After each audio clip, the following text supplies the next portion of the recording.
My name is Gareth Cliff and you're watching Jo'burg Today. Hello everyone and welcome to another exciting edition of Jo'burg Today. I'm your host, Leroy Viaggi. Gauteng's newest entertainment and business conferencing venue will be opening its doors to its newest hotel to the public in March. The Sun International Times Square in Menlyn is a promising venue for both Tshwane and Jo'burg markets. The media in Gauteng was invited for a full tour of one of the newest entertainment jewels in the province. Gauteng Tourism CEO elaborated on the market interest for an establishment of this scale. This development in the city of Tshwane here, it's a welcomed attraction that we have been hoping to have as part of the strategy of bringing more events and hosting conferences in Gauteng. But above all, it's an injection that grows the economy, creates more jobs, as well as create a new nightlife in the city of Tshwane. It is also an attraction on its own to use in terms of promotion of Gauteng, in terms of to do and see in the area of Tshwane. The city of Tshwane is a concentration of a number of large embassies that you can find.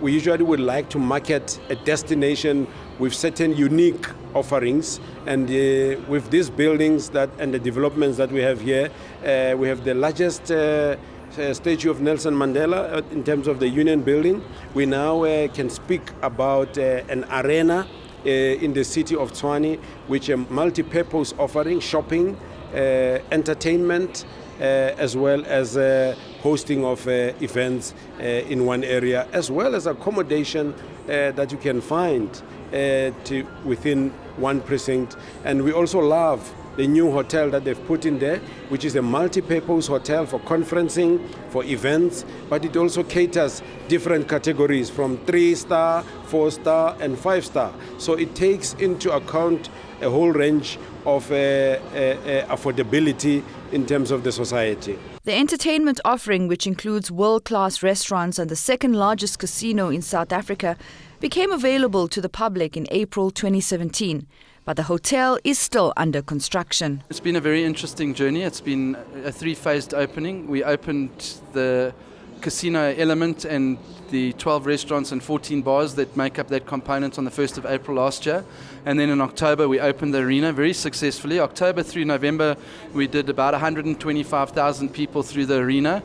And the last piece of the puzzle is the hotel. We soft opened the hotel on the 1st of March, and we go on sale to the public on the 28th of March. We had massive debates in the design meetings, obviously with our partners from the precinct. During the day it's predominantly a business precinct, so therefore one needs to blend into that precinct, and at night we want the precinct to come alive. So it was a massive design challenge in terms of how we do that. The other huge consideration was, how do we incorporate our greening aspects into the design of the building? How do we make it energy efficient? And very topical at the moment, how do we make it water efficient? So all these aspects were huge design debates that we had with the team around the table. And I think the last part of it was how do we make it timeless?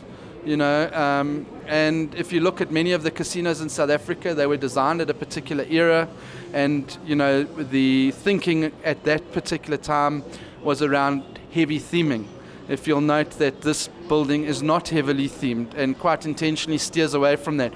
What we've tried to do is create an environment which is really flexible, green, so for example, have the ability to make the building change color at night so if you want it to be red tonight, I can make it red for you. The Times Square Sun Arena is a venue that has the potential to host one of the biggest music concerts in the province.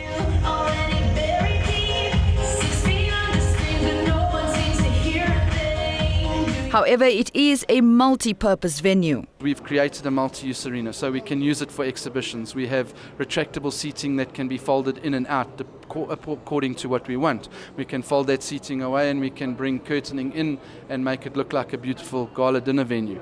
So, all those considerations were there. I think the other thing is, in terms of making it usable, what we also very quickly came to realize was we need to fit it out to a very high technical specification with equipment that's resident in the arena, so it really becomes a plug-and-play environment. So for people who might not be that technically inclined, we have a full technical team with a lighting and sound rig that one can really plug into. So it's not a barrier to use if one needs to go and hire the services of a massive audiovisual company and then come in and set up. And what it does is it also elevates the cost of utilization, because that company would have to pay for days of setup.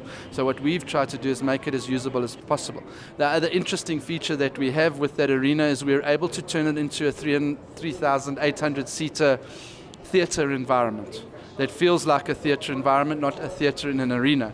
Now what that does is it gives us the capacity to host longer running shows, which would perhaps preclude themselves by virtue of price due to the relative weakness of the rand, or the relative weakness of the rand a few days ago maybe. But so if you were to go and chase after a longer running West End show, we could put it into a theatre type environment and run that for a much longer run. So we flex that venue according to demand, and we've purposely constructed it like that.